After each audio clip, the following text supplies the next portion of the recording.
We wandering children one and all, marvel at our dark equine form. See how invitingly bridled we be, and don't worry, our saddle is expandable for you and all your tasty friends. 'Cause it's time to neigh, tell to me. Have you ever ridden a horse, Nick? I haven't. I would really like to before I die. Overrated. I know you're not fond of horses, but I'm fascinated by them. I'm allergic. I'm fascinated, and I'm allergic. Welcome back. I am Omen Sade. And I am allergic. No, I'm Nick McGill. Together we are Feckless Momes. And this is Talk Tull to Me. A therianthropic transformation on the rocky banks of Loch Progrock, in which naughty Nick and, we'll just go for a quick stroll Omen, will climb into the saddle of every single slippery song that shape-shifting prog rock band Jethro Tull has ever produced. We will let Martin Barr run free out of the paddock. We will feed John Evans a handful of tasty oats. And we will, with some difficulty, bridle Barrymore Barlow. And, if it comes to it, we will cut off our own fingers if they became stuck in Ian Anderson's seaweed-tangled locks. Very good. Very good. As usual. I have my knife ready. You excel, as usual. I have sharpened a flute. Oh, yeah. Ian can use that as a weapon, for sure. That's true. He's proficient in flute. Hello. Welcome back. Hi, Nick. Big episode today. Big one. We got some stuff to get through. Not only 2 songs, 2 bonus tracks off of Stormwatch, but we've got 2 other things as well. If you could, if Mary, Marley, if you guys could come in, that would be greatly appreciated. Marley. Thank you so much, Mary. Thanks, Marley. Thank you. Mary, why are you all wet? You're dripping everywhere. I went down to the aquarium and rode the seahorses. Wow. That's how did you manage to get on? Aren't they rather small? Are you calling me fat? No, I am not. Wow. I definitely am not. You say that again to me face and see if you live.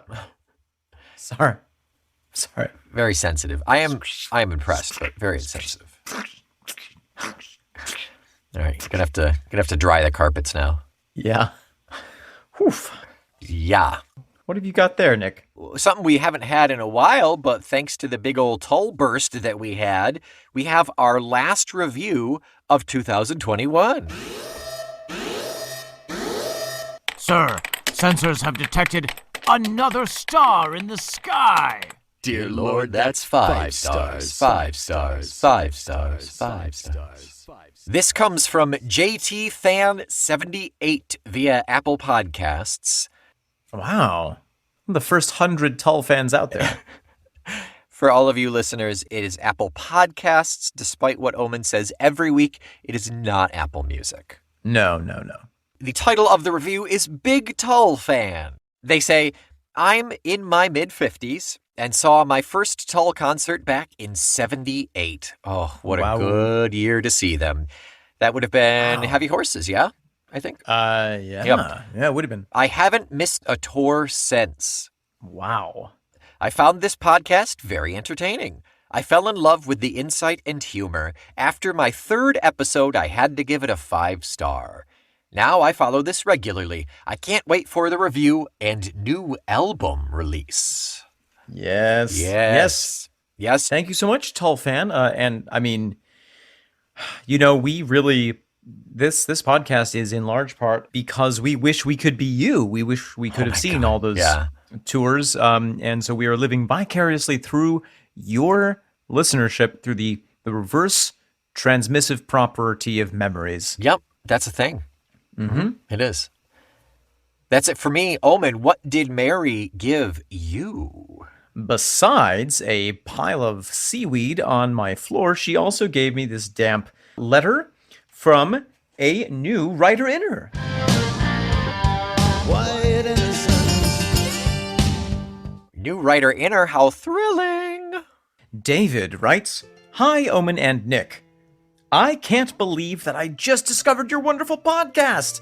I have been a Jethro Tull fan for many years, and really have nobody with whom I can share my passion.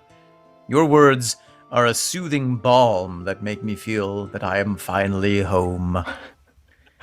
Check out our merch page for Talk Tull to Me Soothing Balm. for all of your chapped parts. He goes on, the first full episode that I have heard is The Last Man at the Party, which seems like an odd place to start a journey, although I'm probably the last Tull fan to arrive at this party. We certainly hope not. Your commentary was delightful, and I learned things about a song to which I have closely listened at least dozens of times. It is interesting to hear your understanding of the lyrics that are fairly straightforward for the most part. I always took the line, "Will the last man at the party wish me a happy new year?" to mean that in all the revelry, debauchery, and self-absorption of the guests, that no one had even wished him a happy new year. I may even detect a little cynicism in Ian's tone on this line. Maybe it is being said that the focus of the gathering should be more on the camaraderie and less on the revelry. Sister Bridget, Cousin Jimmy, and Stinky Joe seem like they're wasting no time in arriving at the state of inebriation, and maybe they are not even taking a moment to raise a glass. All of us are absorbed in our own worlds and desires, and we need to take a moment to appreciate each other and our connections. Oh well, I will stop rambling now. Please know that I very much appreciate you sharing your insights into this magical world. I'm looking forward to hours of listening to your charming voices. I will lie down tonight after a long day of work with my eyes closed and your thoughts in my ears. Good. Kindest regards. The responsibility. With our thoughts in your ears and your feet in my shoes. In our socks. Thank you so much. It is such an honor to have your ears to listen to this podcast. We are just so thrilled to week after week get to talk Tull about this incredible work. Absolutely. I think he brings up a great point about Last Man at the Party. I agree. I think it encompasses the general idea that sometimes you and I think way too big on some of these songs, you know? Maybe it's to be taken at face value. Yeah, sometimes I think you're right, but on the other hand, we have 45 minutes to fill. That's true. A fun note about camaraderie. Camaraderie. Or camaraderie, as I would say. Camaraderie. I was listening to a podcast in which a couple of American ex-military guys were talking about leadership in the SEAL teams that they were parts of. And one of them said, like, oh, well, you know, in the SEALs versus in the Army Green Berets, there's a lot more camaraderie. Huh. And I was like, 4 syllables? What? And that was from that was spoken by an American from the South. Oh, from the South. Interesting. Well, the South has a lot more in common with across the pond than really with how we speak. Linguistically, sometimes. at least. Yeah, yes. yeah, exactly. Yeah. Interesting. Interesting indeed. Well, thank you all for your kind words, your kind stars, and Nick, without much further ado, what are we listening to first today? We have a jam-packed episode. Let's jump right into the instrumental off of the bonus tracks. We're going to listen to King Henry's Madrigal. I love jam, but I can't have it because it makes me fat. Did I say jam-packed? Is that what that was? You did. Okay. I will play it, though.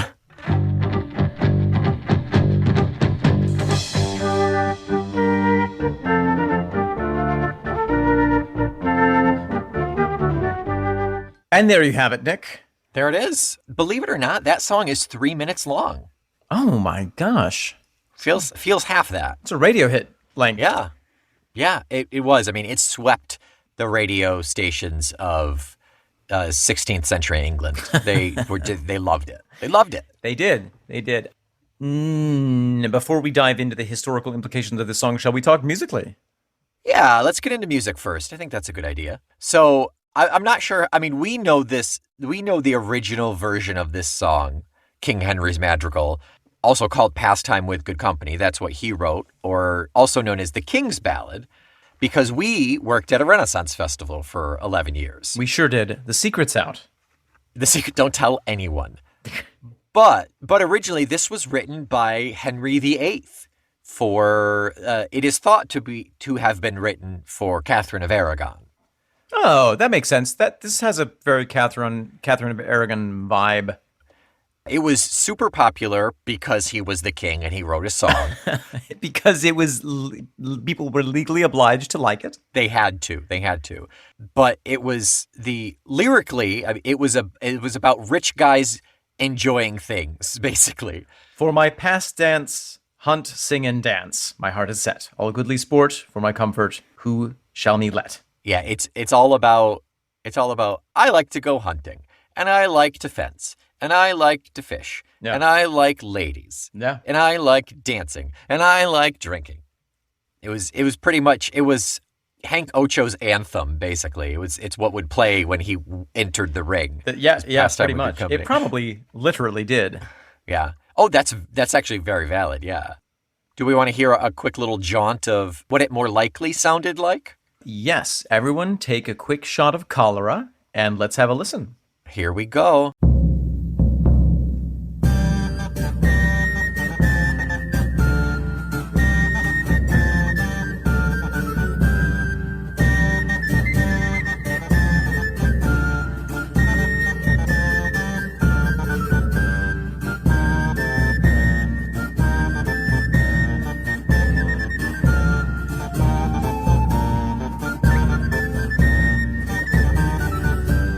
So there we have some of the more traditional instrumentation, no? Yeah, drums, sackbut probably, hurdy-gurdy possibly, God. all those weird little Renaissance instruments that sound like they're barely making music.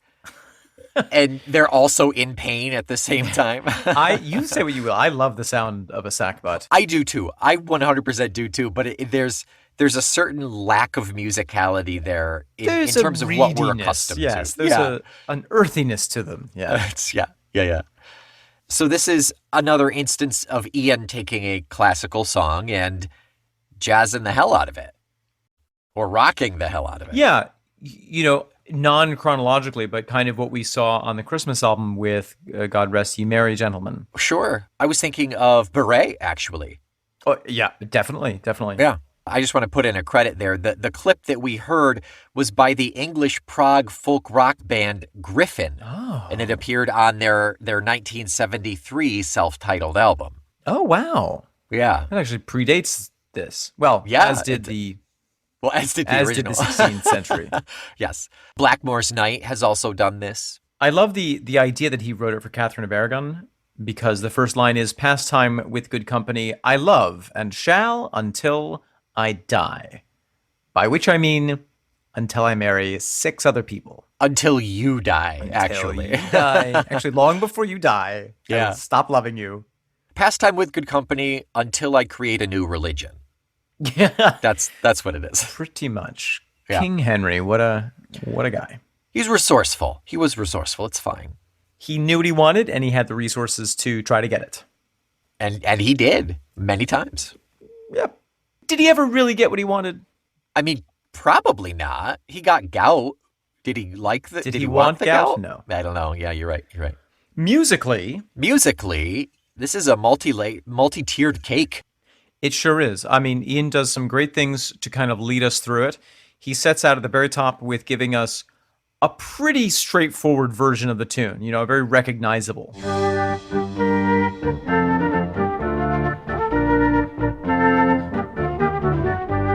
So that our ear can get used to it and hear, okay, this is where we're starting from. Because otherwise it'd be no fun to go on the journey. Right. Particularly if you don't know the song, the original piece, if you don't know the tune, you need some sort of placement in reality before the derivation happens. Exactly. And if you do know this tune, then it's nice to be like, this is the Henry VIII song. Yeah. Right. And then we take the chocks off the wheels and we spin the propeller. And we take off. We have Ian's breakdown.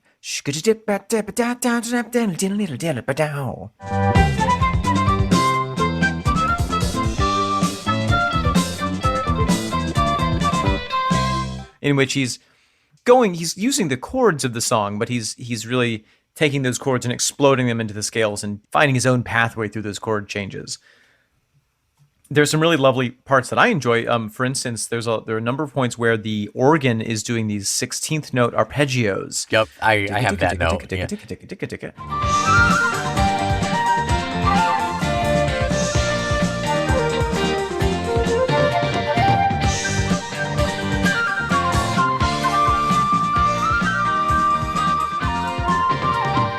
And then the flute is kind of weaving in and out of that in a way that almost creates these what's that thing called when you have sets of waves and then the waves stack on top of each other, and sometimes at the peak, when both of the peaks aligns, it's like yeah, I don't know the term for that. I'm sure our music people will have a response for that though. But it has this sense of like kind of a heart fluttering, really exciting feeling, which is fantastic that they can bring that sense of breathlessness to a piece of music that is almost 500 years old. Right, yeah. Played by a pretty bitchin' rock band, yeah. Indeed. So those arpeggios are at about a minute and a half. Yep. The up and down. Right after that, there's another, it's like part of the weird breakdown that the bass does pretty much the same thing. It goes in and out. It goes all over the place in the background. Yeah.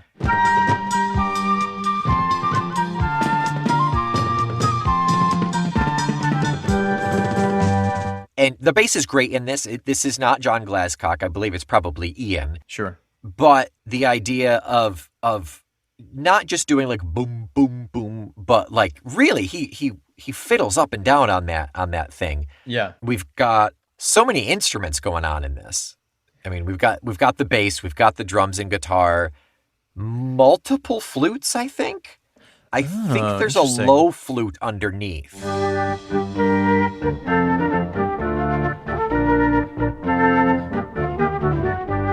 I wonder if that could be an organ tone.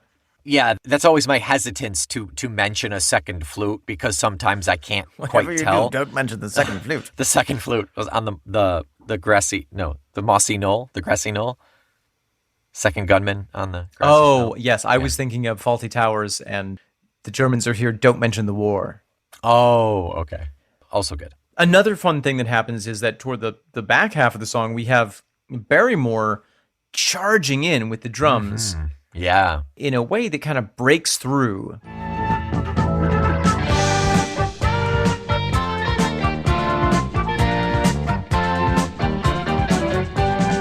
And you might think that that's kind of a very modern take on it, but actually I think it's very faithful to the ancient music style and to the style of music that was played in the 16th century, because you had the tambour. Okay, yeah. Which is just a fancy word for a drum. Big old drum, yep. And it featured heavily in those. I mean, it was the bass and rhythmic sound, and it provided the beat for all the galliards and madrigals and dances that people did for their entertainment. And those dances were quite vigorous.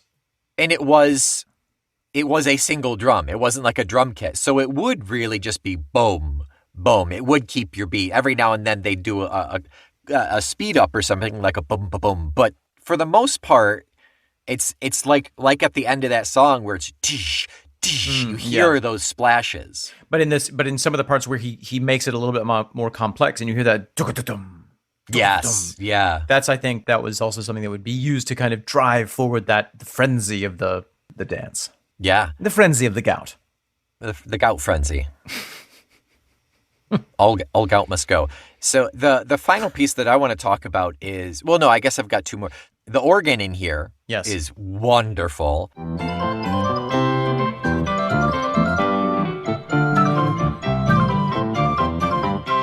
And then we also have like a xylophone effect in there as well. I don't know if it is the xylophone or if it's on the organ or what, but xylophone comes in pretty early, actually.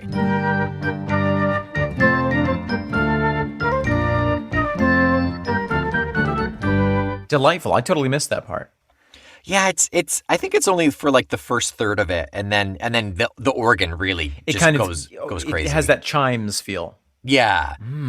Delightful. Wow. Yeah, I find when we do hear xylophone or marimba or any of those like little percussive malleted instruments in a Tull song, it's really only for just a little snippet and then it goes away. I'm hard pressed to think of a Tull song where that subsists all the way through. A little xylophone goes a long way. It really does. It really does. I think it would get old, and I'm genuine here. I'm not being a smartass. I do think it would get old if you heard it the whole way. You know, you would lose some of the effect. I think so. I think it's wonderful as an effect, or in an orchestra. The marimba now, I would listen to the marimba as a lead instrument, from an hour. That's a lot nicer on the ear. Because it's made of wood. The keys are made of wood rather than, and the xylophone's all made of metal. Yeah. Nick, anything else to say about King Henry's Madrigal? This cover, it's because it's a cover. This is a cover song, technically, right? Yeah, I guess you could. You could call it that. I guess you could call it that. No one ever has, but we just did. Yeah. This cover reminds me of a band that I used to listen to in high school named Ozma. Oh. They covered the Russian folk song Korobeiniki, which was the Tetris theme song on the Nintendo Game Boy. Interesting. Sure. So here's a clip of the Tetris. Here's the Game Boy clip here, the 8-bit wonderland that it is. Give it to me.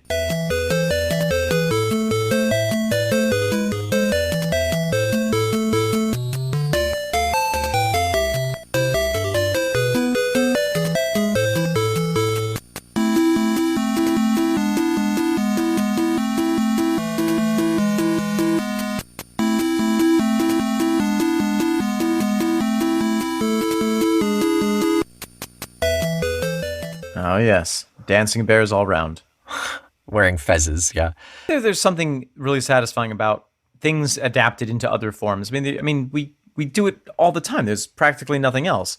We love hearing a traditional song played by a rock band. We love hearing a rock song played by an orchestra. We love seeing a comic book done in a cinematic way. We love seeing a musical made into a movie or a movie made into a musical. There's something lovely about saying, it's that thing that I know, but different. Yeah.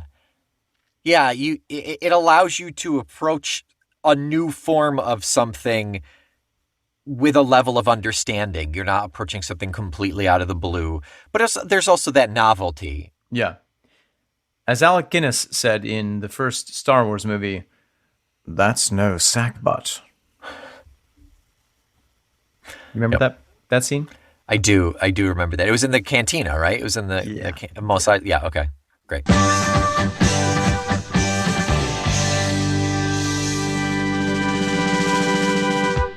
Let's get our feet wet in the lock of this next song. Omen, what's the next song? The next song is Kelpie.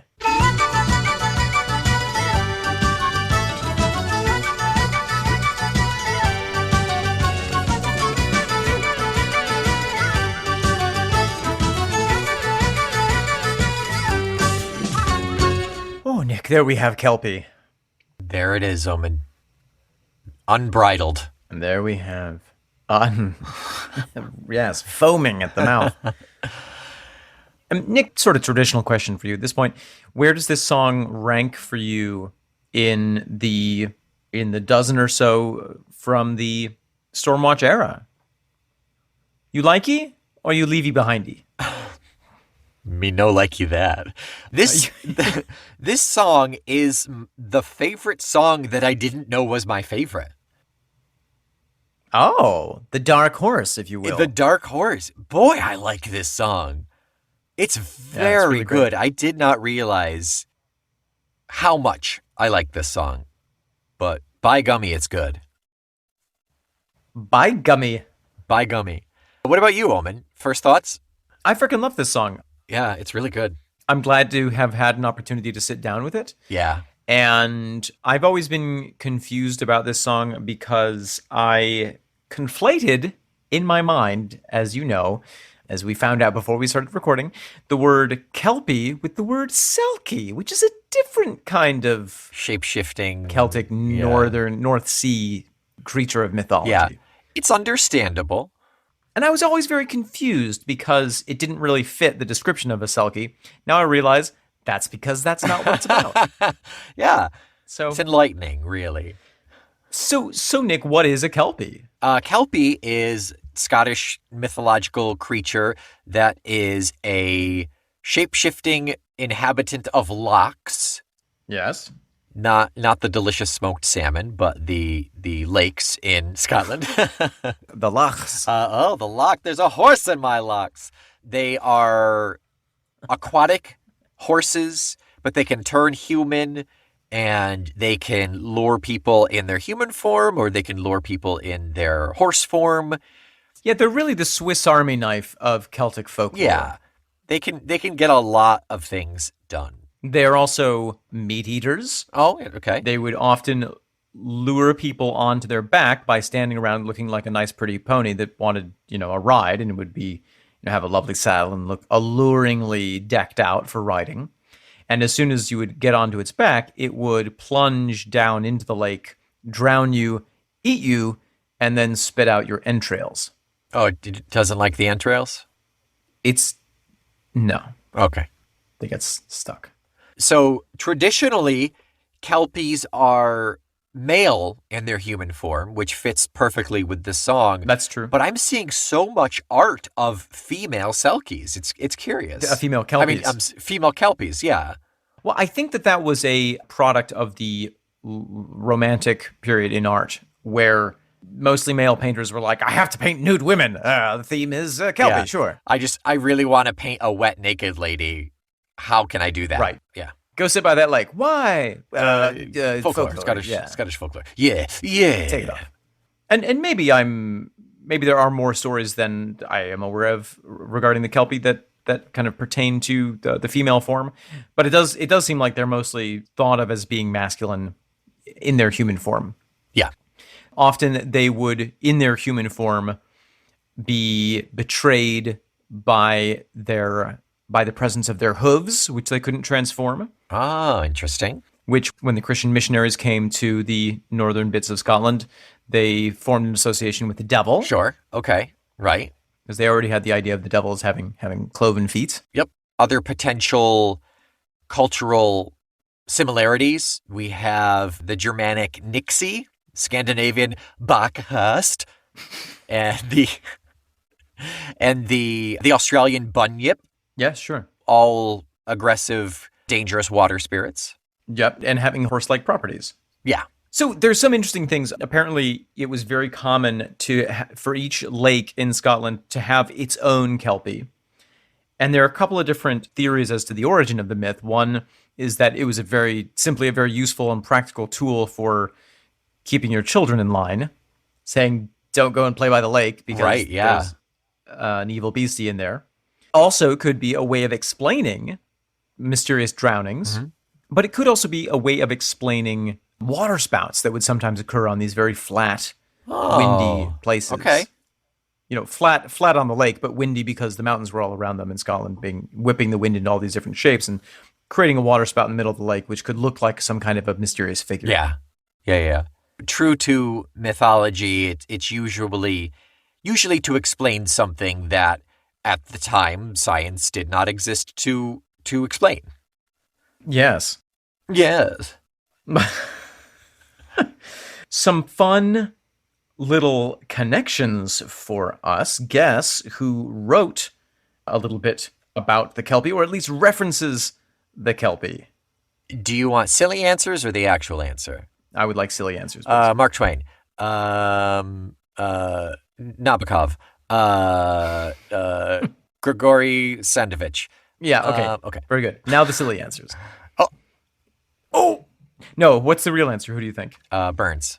Robert Burns, your friend and mine, and most importantly, Ian's friend, Robert Burns. Ian's bosom buddy. Wrote in his 1786 address to the devil. Devil. Hell. Dear devil. 3, 2, 1, hell.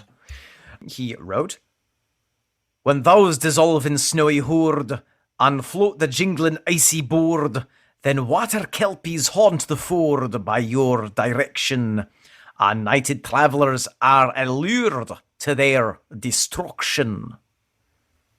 Yes. Yeah, He did write that. he did write that. Sure did. Another fun little thing is, there were ways of capturing the Kelpie. Oh, yeah. And if you could capture the Kelpie, that would be very useful because of, various things. But in one thing you could do with it is breed it with regular horses, in which case the offspring would be impossible to drown and have shorter ears. And if you could capture it, usually with some kind of like a Christian symbol, you could make it work for you, and they were incredibly strong. Yep. So there's this myth that the Laird of Morphy caught a Kelpie and employed the Kelpie or enslaved the Kelpie to carry these huge stones up to the hilltop to build his castle. And when he finally released the Kelpie was rather unpleased. A little miffed. Yeah. A little miffed. And cursed the local king. What did he say, Omen? He said, "Sir Beck and Sir Baines, driving the Laird of Murphy's stains. The Laird of Murphy'll never thrive as long as the Kelpie is alive." You're getting comically good at that. Lost it toward the end. And in observance of the Kelpie's curse, the Lord of Murphy's didn't pass on a lot of progenitors, and his kingdom failed. So Yeah. What's that tell you, Nick? That Kelpies, don't piss off a Kelpie. Don't piss off a Kelpie. What should you do? Avoid the Kelpie? Come ride with the Kelpies, Oh, sure. One last thing before we dive into the song. please. Located between Falkirk and Grangemouth, standing next to the Forth and Clyde Canal, are two 98-foot-high horsehead sculptures called the Kelpies. Oh, that's right. And they've been there since the very beginning of time. The very beginning of time, if that beginning of time was 2014. Well, for some people it was. Oh, that's true. That's true. Sculpted by Andy Scott. They are gorgeous. They're absolutely beautiful. I highly recommend you just do a quick Google search to take a look at them. They're really wonderful Do you think he sculptures. got the job because of his last name? Do you think the committee was like, well, we need a really Scottish person for this job? Who's more Scottish than Andy? His last name is Scott. That's possible. Yeah. So the song itself, remember back when we talked, I think it was Elegy, Okay. when we talked about that ballet that Ian and Martin and Dee wrote. Oh, yes, by the waterside, wasn't it called? Water's Edge, the Water's Edge. Yes. Yep, that had the origins of Dark Ages Elegy and Kelpie, because the story itself was about the Kelpie. Right. So the idea of this coming from this time period would have been like just pre-Stormwatch, but the creation of the song itself came from that. Well, and it fits into the, to the time period where Ian was spending a lot of time in the Highlands and Yep. on the islands where all these myths where these myths inhabited the landscape. Yeah. Oh yeah, he's still eyeballs deep in the culture and the lore and the myth, not necessarily the English, but he definitely went more full on Scottish for Stormwatch. But Indeed. it's like it's distilled. It's so much more potent here than what we heard in like Songs from the Wood, I would say. And is this the very last time that we hear Glasscock? This is our final hurrah with Sweet John Glasscock. Yeah. Spooky. Yeah. So let's get into music. Let's get into music. Okay. Nick, there's a sound that I want to pull out of this that I think is really delightful and fascinating, and that we have talked about before, but I don't think we've talked much about in chronological order. Okay. And that is the sound of the accordion, The accordion, the squaze box. the squaze books. Yes. No, there's an accordion sound. Now, I don't know if it's a There real accordion is. or if it's an accordion setting on the organ. I didn't hear it until this last listen that I just did. And I listened to this thing on frickin' repeat today. I didn't hear it. It's barely there. But when you do catch it, it's pleasant.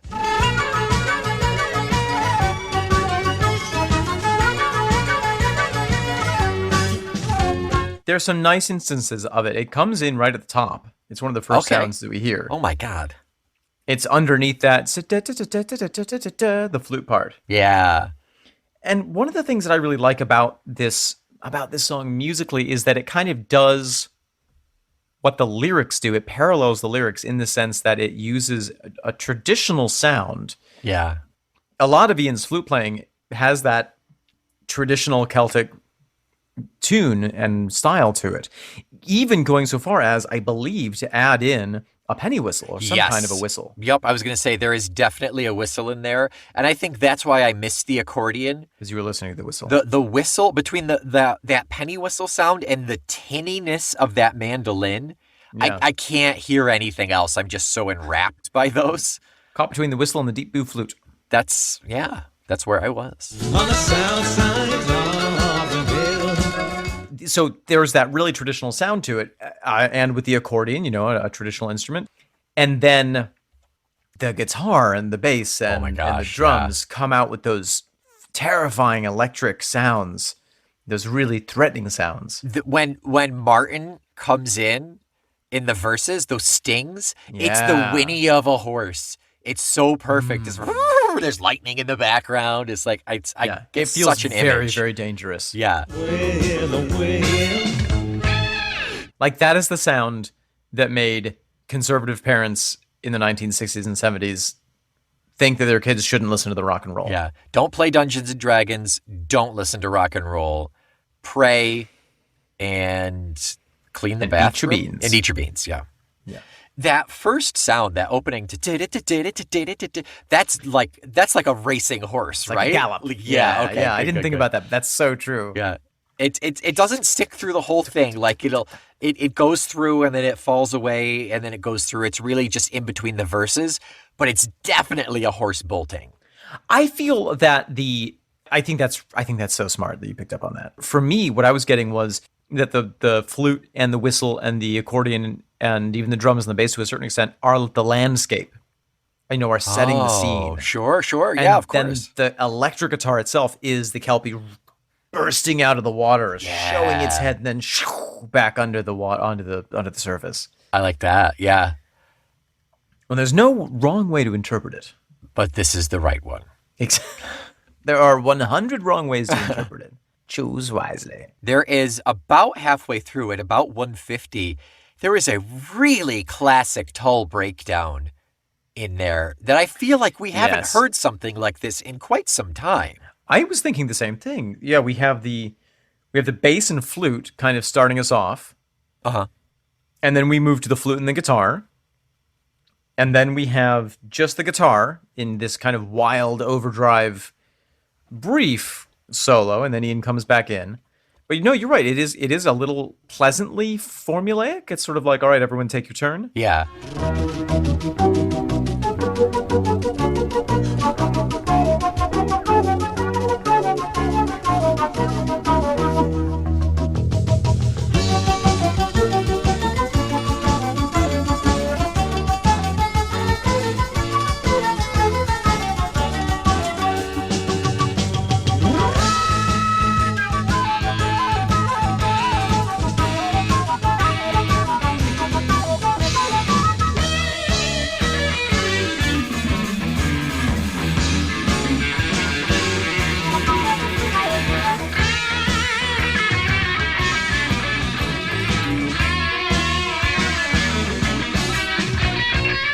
But it's so classic Tull. It's so like substantially Tull there. Yes. But to be so heavy and be so rocking there, it's so meaty, it's so kefig. Question for you, Nick. Where is the prog in this song? And that's not me saying I don't think it's there. I'm curious where you feel the prog from this song is. Could it be by virtue of playing with the mythology and playing with that like classic sound?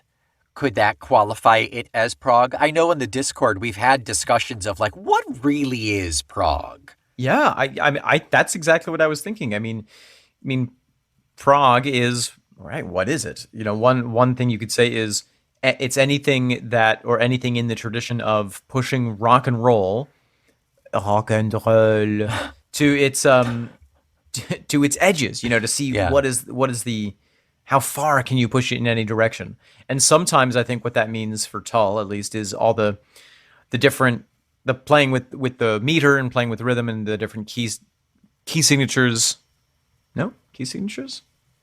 The different tempi, the different times. Yeah, there we go. And, and bringing in elements of jazz and really, making the chords very complex. And sometimes I think it's more on the meta level of like, we're going to take the oldest thing that we can think of, which is this crazy Scottish man-eating horse legend.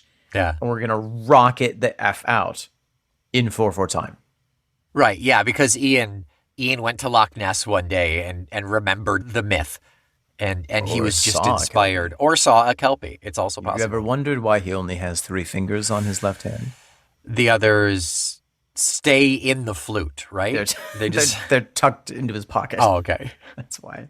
Oh, one of the legends, the thing that I keep referring to is one of the legends was that one of the typical forms the legend would take would be like, oh, well, 6 children went down to the lake, even though they weren't supposed to.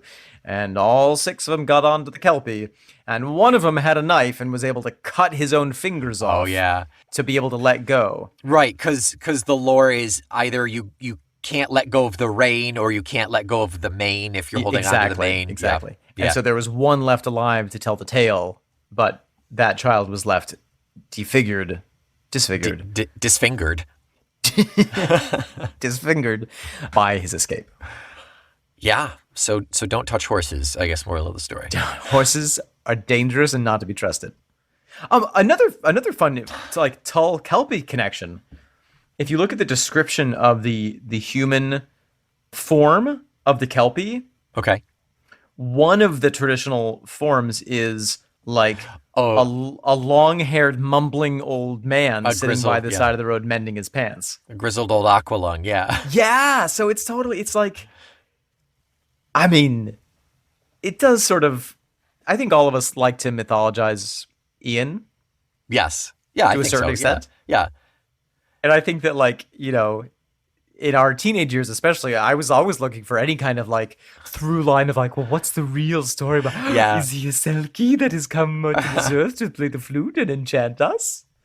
Yeah, there is certainly a convenient Venn diagram of all of these things that Ian finds interest in, that they kind of overlap, mostly coincidentally. I don't think there's much like forethought of like, oh, this could be this and this could be this, but it all kind of works. It all jives in the same universe. Yeah, and I think that there's some convenience or some intentionality behind, like, I'm going to sing a song from the perspective of this sexy seahorse. Yeah. Or I'm going to put myself in the leggings of the Pied Piper. Why not? Yeah. He does fill that character. I mean, he has said he does fill those many tights. a time. He does fill those tights very well. All the way up to my tights runneth over. And I think, on a deeper level, there is something that as humans we need. Like, all of our mythology comes at a certain point from our internal need to bring meaning to things and to fulfill psychologically certain urges or certain feelings. Definitely, yeah. And so having this irresistible, mysterious force out there, being able to name it, makes us feel better about, when we have these irresistible urges to do things. Sure. Yeah, absolutely. And if if a rock star can inhabit one of the stories that inspires irresistible urges, all the better. Yeah, I mean, that is not outside the realm of roles that a rock star fulfills. Yeah. Personally, I like to inhabit the personification of resistible urges. When I do my rock show, I always go on as the 6th donut. I was gonna say, like a lemon pound cake that's like a day old. You're like, I mean, I wouldn't hate it, but it's like not my first choice. It's like when the donut's looking at you and you're like, even I would judge you if you went for this. Yeah, don't eat me. Don't eat me. Don't. You don't even like bear claws. So what's this song about, Omen? Is there anything? Is it just Ian in the embodiment of the Kelpie, like the mythical creature? Is he the character that is the Kelpie? But also he's a sexual entity that embodies that. He's got big Kelpie energy. I feel like it's one of those multi-layers, like, I'm just a sexy man and I'm doing these things, but it's also conveniently, you could describe the things that the Kelpie does in this same way. I think that it is I think that there is, to a certain extent, those layers there, definitely. But I think that I think it is one of our more straightforward lyrical songs. Yes. He sets up a scene. It is in the tradition of a lot of these songs, in a lot of traditional songs. Here we have the setting. We have the young girl who went a walking. And then there's the singer of the song who approaches the object of their desire and basically says, what's the business thing? Introduction, personal connection, manage expectation. I don't know this, but it's perfect. So introduction, good day to you, my fine young lady. Personal connection with your lips so sweetly full. Or no, that's part of the introduction. Yeah. That's part of the naming. Good day to you, my fine young lady, with your lips so sweetly full. Personal connection, may I help you comb your long hair, sweep it from that brow so cool? May I help you comb your long hair, sweep it from that brow so cool. By the way, I'm a Kelpie. Upride with me. Yeah. Right. What I want is upride with the Kelpie. I'll steal your soul to the deep. And then managing expectations. If you don't ride with me, well, the devil's free. I'll ride with somebody else. Upride with a Kelpie. I'll steal your soul to the deep. If you don't ride with me, while the devil's free, I ride with somebody else. Classic networking. Expectations managed.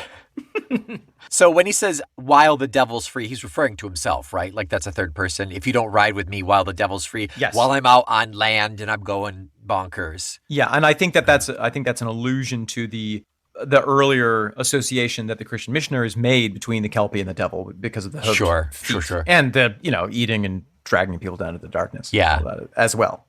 I've got Velvet Mondegreen that I think is a little funny. It's been a while since we had one of those. Is it a bear? Is he shaking his hair? Is it Velvet Mondegreen? Where he says, I'll steal your soul to the deep. Yes. I always thought it was I'll steal your soul for tea. For tea? For tea. Like he would eat it for tea. Like it's not even a full meal. It's just like I'm gonna eat your soul. I thought you were saying that he would force you to come and have crumpets with you. Oh, with him. I mean, there are worse fates to be had, like being dragged underwater and drowned and eaten. Yes, but what if there's no jam to go in the crumpets, Nick? What's the point? I have 2 Velvet Mondegreens in the same chorus. Oh, nice. Great. I always heard it as come ride with the Kelpie. Oh, sure. I think I did too, yeah. It doesn't change the meaning that much, but up, actually, specifically is like get up on my back. Yes, yeah. Because I'm a horsey. Yeah. It's a nice imperative.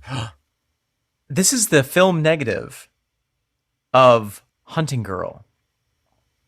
Oh, okay. In Hunting Girl, the hunting girl was like, you, sexy boy, become a horse for me and I will ride you.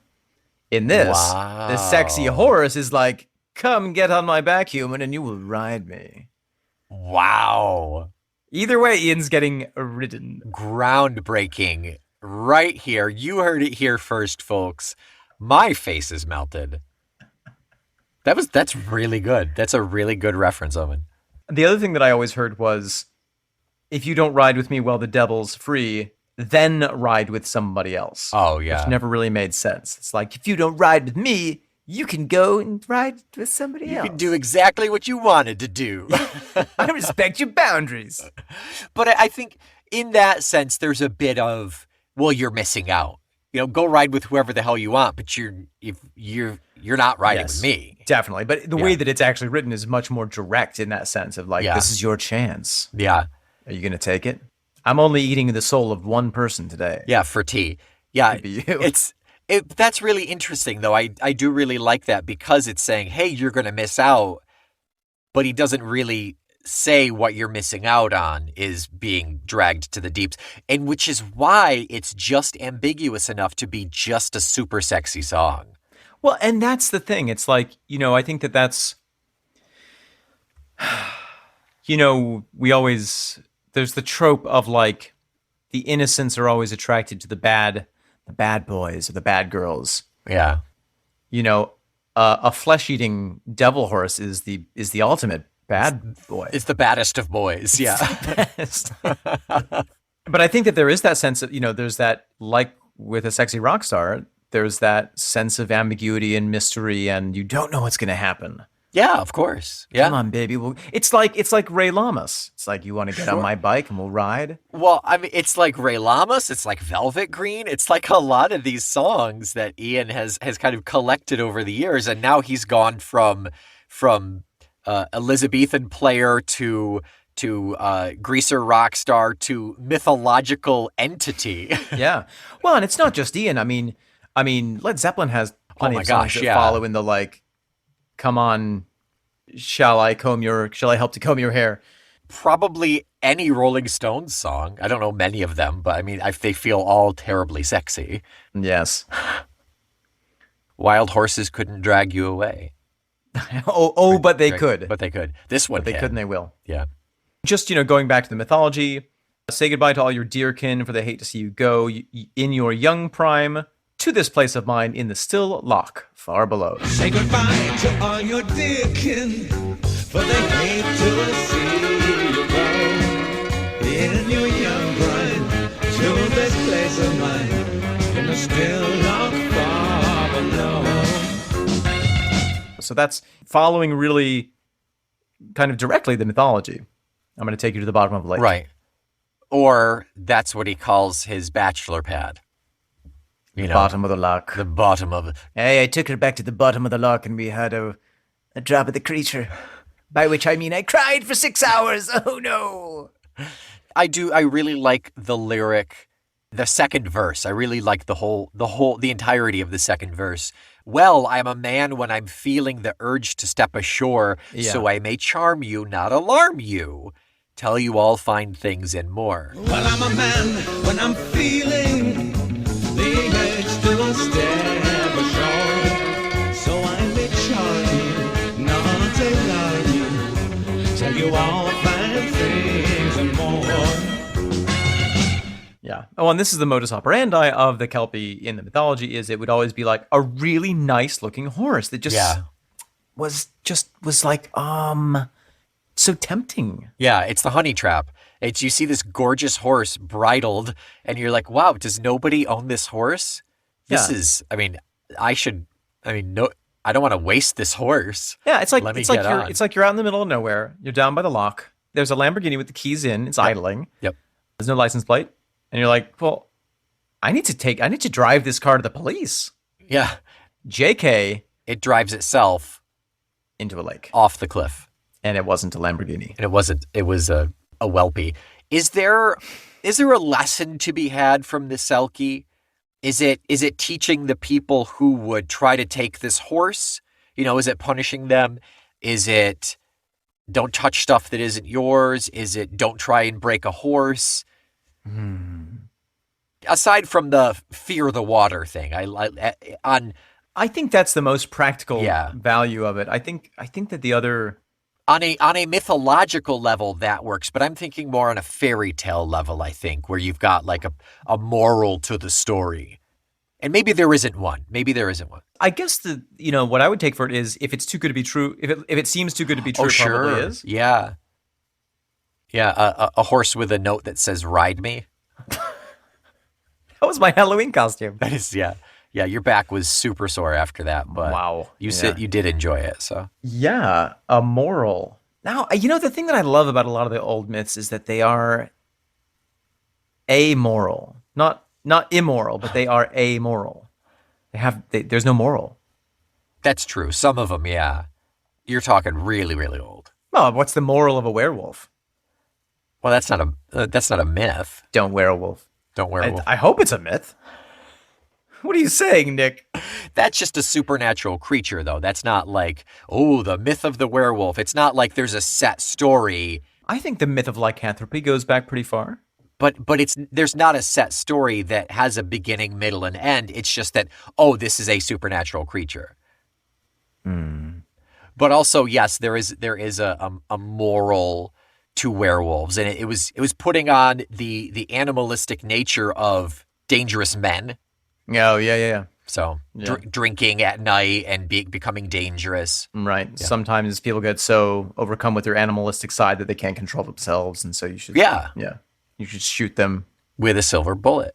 Which, oddly enough, is a way to kill a Kelpie, actually. Really makes you wonder if Big Silver Bullet might be behind all these myths. That's it. Big Silver is really just, we're all in the pockets of Big Silver. Ride with the Kelpie. I steal your soul to the deep. If you don't ride with me, why but that buzz free? I'm riding with somebody else. Ride with the Kelpie. What are we doing next week? You don't know this one. I rarely know what we're doing next week. What are we doing? I don't think you know this song. Go on. Urban Apocalypse. I did live in New York. But I don't know that song, and I'm super excited. That's great. It's got a long and storied past. Well, it's not that long and not that storied. But it's got a future beyond this version of the song. We'll get two stories. We'll get into it. It's got a shed in the back. It's got an in-law apartment above the garage. Yeah. Until next week, we would love to drag you to a deep, watery, dark place called our Discord, which you can get access to for a mere $5 a month. That's $5 American. That's barely any pounds. If you don't give us 5 stars while the podcast's free, then we'll ask someone else for 5 stars because it's totally up to you, but we do appreciate it. We have stepped ashore to charm you into giving us 5 stars. Yeah, we're a podcast when we feel the urge to step ashore. Until next week, I am no longer in my young prime in this place of mine, Nick McGill. I am so sweetly full, Omen Sade. We will follow you with a will as the feckless momes. And this is the podcast that sweeps your hair from that brow so cool. Talk Tull to me.